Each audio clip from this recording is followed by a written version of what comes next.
Ako, nakaka-proud ano po mga kabombo na isa pong kalahok dito po sa 3 Batang Pinoy at Philippine National Games ang nakasungkit ano po ng gintong medalya dito po sa kumite or ito pong karate mga kabombo sa ano naman po sa level ng 12-year-old, 13-year-old. Magandang hapon muli, Mark.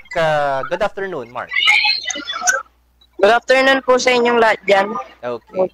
Mark, congratulations dahil nakakuha ka, nakasungkit ka ng gintong medalya dito sa kumite. Siguro Mark, para mabigyan ng ideya yung mga listeners natin at viewers, ano ba itong sport na kumite at paano siya nauugnay sa karate, Mark?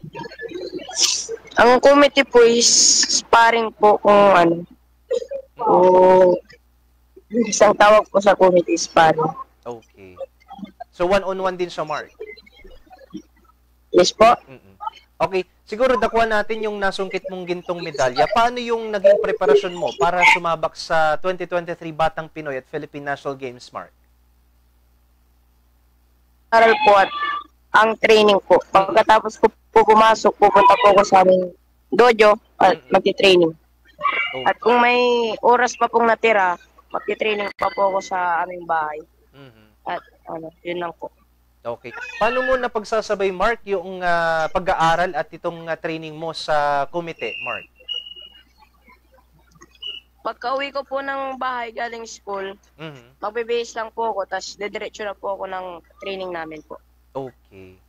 Anong grade mo na, Mark? Kung hindi mo marapat tinatanungin natin, anong grade mo na? Ano po yan? Anong grade mo na, Mark? Grade 6 po. Grade 6. Ayan, naku, batang-bata. Siguro, Mark, along the way dito sa training mo sa pagsabak sa Batang Pinoy, sino-sino yung mga tumulong at sumuporta sa'yo dito sa pagsabak mo sa sports, Mark?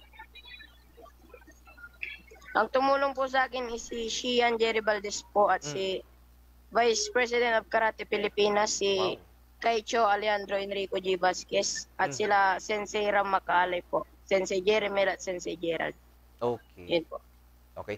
Mark, dito sa sa training mo sa kumite, itong training mo sa Batang Pinoy, ilang taon ka nung nasimulan mong mag-training or ilang taon ka nung na-realize mo or nagustuhan mo yung ganitong uri ng sports? Nasa po ako? 11 years old po. At 11 years old, nagpatuloy yung training mo. Ano, Mark?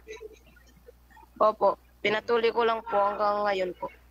Okay. Siguro, Mark, bilang nasungkit mo itong gintong medalya sa sports na committee, ano, nagpapatuloy ba ito or mas paigtingin mo pa yung pagsabak sa ganitong larangan ng sport para mapunta siguro sa international o anumang kompetisyon, Mark?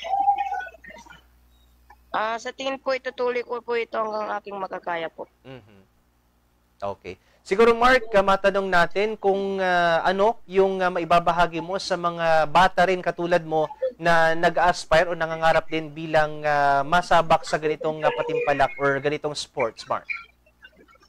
Huwag kayong matakot, harapin niyo ang pagsubok at diretso lang. Mhm. Okay. Siguro, Mark, matanong ko din, ilang kayong naglalaban-laban o ilang nakalaban mo? Ilan yung nakalaban mo dito sa sports na sinalihan mo? Sa kategory ko po, 60 po kami. 50. Oh, napakadami. 60 po Ikaw, kami naglalaban-laban. at nakakuha ka ng gold medal. Siguro, Mark, panghuli na lamang, ano yung, siguro, baka may nais kang pasalamatan or mensahe mo sa mga sumuporta sa'yo. Sige, go ahead, Mark. Yes po, chip po. Chappy po, chappy. Mhm. Yan. Panghuli na lang, Mark, baka may gusto kang pasalamatan or mensahe mo sa mga sumuporta at tumulong sa'yo sa pagkuha mo ng tagumpay na ito. Go ahead, Mark. Nagpapasalamat po ako sa mga nagturo sa akin, mga tumulong sa aking magulang at sa number 1 po ang Diyos. Lagi niya po ginagabayan sa mga pagsubok na dumadaan po. Okay. At With that, mga sensei ko po, si Shihan Jerry Valdez, si Vice President Kaicho Alejandro Enrico G. Vasquez, at si Sensei Ram Makaalay at Sensei Jeremel Valdez. Yun lang po. okay. Pagkatapos ito, Mark, na kukuha ka ng gold medal, ano na yung susunod na hakbang, Mark, dyan sa Batang Pinoy at Philippine National Games? Diretso pa rin po hanggang next year po meron po ulit Batang Pinoy. Hanggang diretso po yun. Pero ngayon wala ka nang hinihintay na pending na laro or sparring, Mark? This coming April po, meron po ulit kaming national game sa Ordaneta po. Okay. Well, antabayan na natin. Mark? Siguro, yun na lamang. Maraming salamat sa mga updates at congratulations muli sa pagkakasungkit mo ng gintong medalya. Mabuhay ka, Mark, at Merry Christmas. Sige po, Merry Christmas din po. Thank you.